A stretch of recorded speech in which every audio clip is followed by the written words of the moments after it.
চারা লাগানোর ক্ষেত্রে এক লাইন থেকে এক লাইনের দূরত্ব এবং একটা গাছ থেকে আরেকটা গাছের দূরত্ব এটি। আসসালামু আলাইকুম, আমি কৃষিবিদ মোহাম্মদ ওমর আলী। আমি আজকে আপনাদের সাথে একটা জিনিস শেয়ার করবো, সেটি হচ্ছে এখন যেহেতু সারা দেশে বোরো ধান লাগানো হচ্ছে, এই বোরো ধান লাগানোর ক্ষেত্রে আমরা জমিতে কতটুকু গভীরতায় চারা লাগাবো এবং আমরা যে লাগাবো এই লাগানোর ক্ষেত্রে আমাদের চারা লাগানোর ক্ষেত্রে এক লাইন থেকে এক লাইনের দূরত্ব এবং একটা গাছ থেকে আরেকটা গাছের দূরত্ব এটি কতটুকু হবে, এটা নিয়ে আপনাদের সাথে শেয়ার করব। কারণ এর সাথে কিন্তু আসলে অনেকগুলো বিষয় সম্পর্কিত, এটা অত্যন্ত গুরুত্বপূর্ণ একটি বিষয়।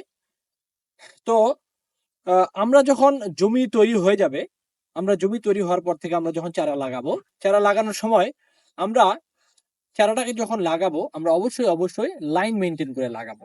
লাইন মেনটেন করার আসলে অনেকগুলো সুবিধা আছে, আমি একটা একটা করে বলতেছি। আমরা যখন জমিতে চারা লাগাবো তখন আমরা চারাটিকে মাটির 2 থেকে 3 সেন্টিমিটার এরকম গভীরতায় চারাটি লাগাবো। এখন হচ্ছে আমরা দুইটা স্ট্যান্ডার্ড স্পেসিং এর কথা বলবো। একটি হচ্ছে যে আমরা লাইন থেকে লাইনের যে দূরত্ব এটা হবে 25 সেন্টিমিটার। আর একটি গাছ থেকে আরেকটি গাছের যে দূরত্ব বা একটি চারা থেকে আরেকটি চারার যে দূরত্ব সেটি হবে 15 সেন্টিমিটার। অর্থাৎ 25 সেন্টিমিটার এবং 15 সেন্টিমিটার। 25 সেন্টিমিটার হবে লাইন থেকে লাইনের দূরত্ব এবং 15 সেন্টিমিটার হবে একটা গাছ থেকে আরেকটা গাছের দূরত্ব। আরেকটা স্পেসিং হচ্ছে যেটি বাংলাদেশ ধান গবেষণা ইনস্টিটিউট কর্তৃক সুপারিশকৃত একটি স্পেসিং, সেটি হচ্ছে যে ওনারা 20 সেন্টিমিটার এবং 20 সেন্টিমিটার, অর্থাৎ লাইন থেকে লাইন এর দূরত্ব 20 সেন্টিমিটার এবং গাছ থেকে গাছ এর দূরত্ব 20 সেন্টিমিটার, এটা তারা সুপারিশ করে। এই দুইটা স্পেসিংই হচ্ছে স্ট্যান্ডার্ড স্পেসিং এবং এই স্পেসিং এ আসলে আমাদের ফসলের যে উৎপাদন এটার জন্য অপটিমাম স্পেসিং, যার ফলে আমরা যদি এই স্পেসিং এ আমরা লাগাই তাহলে কিন্তু আমাদের আমাদের ফলন বাড়বে। এখন হচ্ছে আমি আরেকটা বিষয় বলে নেই, সেটি হচ্ছে যে যদি এর কম বা বেশি হয় তাহলে কি কি ঘটনা ঘটতে পারে। যদি দেখা যায় এই যে স্ট্যান্ডার্ড স্পেসিং এর যদি বেশি হয়ে যায় তখন কি হবে, দেখা যাবে যে আমাদের যে জমিটা এর প্রতি একক জমিতে কিন্তু গাছের যে কুশির সংখ্যা বা টিলার সংখ্যা এটা কিন্তু কমে যাবে, যার ফলে আমাদের কিন্তু উৎপাদন বা ফলন কমে যাবে।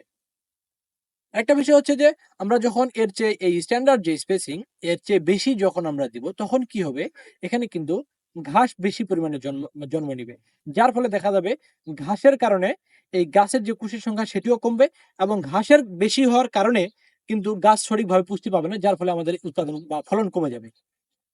এখন আরেকটা বিষয় সেটি হচ্ছে যে আমরা যদি এই যে স্ট্যান্ডার্ড স্পেসিং অর্থাৎ লাইন টু লাইন 25 সেন্টিমিটার এবং গাছ গাছ থেকে গাছ 15 সেন্টিমিটার অথবা 20 সেন্টিমিটার লাইন থেকে লাইন এবং 20 সেন্টিমিটার গাছ থেকে গাছের দূরত্ব, এর যদি আমরা যদি কমিয়ে দিই এই স্ট্যান্ডার্ড স্পেসিং যেটা আছে এটা যদি কমিয়ে দিই তাহলে দেখেন কি কি হবে। এই যদি আমরা কমিয়ে দিই তাহলে দেখা যাবে যে আমাদের গাছের মধ্যে প্রচুর পরিমাণে কম্পিটিশন তৈরি হবে। এই আমাদের যে পুষ্টি উপাদানগুলো দিচ্ছি, বিভিন্ন সার দিচ্ছি, এগুলোর জন্য তাদের মধ্যে কম্পিটিশন তৈরি হয়ে যাবে, যার ফলে দেখা যাবে তাদের কিন্তু গ্রোথ বা বৃদ্ধিটা কিন্তু ব্যাহত হবে এবং বৃদ্ধি কমে যাবে। বৃদ্ধি যদি কমে যায় তাহলে কিন্তু সেখানে ফলনও কমে যাবে। এবং যদি আমরা এই যে স্ট্যান্ডার্ড স্পেসিং এর নিচে অর্থাৎ ঘনত্ব যদি আমরা বাড়িয়ে দিই, স্পেসিং যদি আমরা কমিয়ে দিই তাহলে কিন্তু জমিতে ঠিকভাবে বায়ু চলাচল হতে পারবে না। জমিতে যে আমাদের যে ধান গাছগুলো আছে সেই গাছগুলোতে কিন্তু সালোক সংশ্লেষণ বা ফটোসিনথেসিস ঠিক মতো হবে না, যার ফলে কিন্তু আমাদের ফলন কমে যাবে। আর একটা বিষয় হচ্ছে যে যদি আমরা খুবই কাছাকাছি বা ঘনত্ব বাড়িয়ে দিই লাগানোর, সেক্ষেত্রে কিন্তু বিভিন্ন রকম পোকামাকড় এবং বিভিন্ন ধরনের ছত্রাক ঘটিত যে সকল রোগ আছে সেগুলো হওয়ার সম্ভাবনা কিন্তু বেড়ে যাবে, যার ফলে কিন্তু আমাদের উৎপাদন কিন্তু অনেক কমে যাবে। এই জন্য অবশ্যই অবশ্যই আপনারা এই যে স্ট্যান্ডার্ড স্পেসিং সেটা আপনারা ব্যবহার করবেন।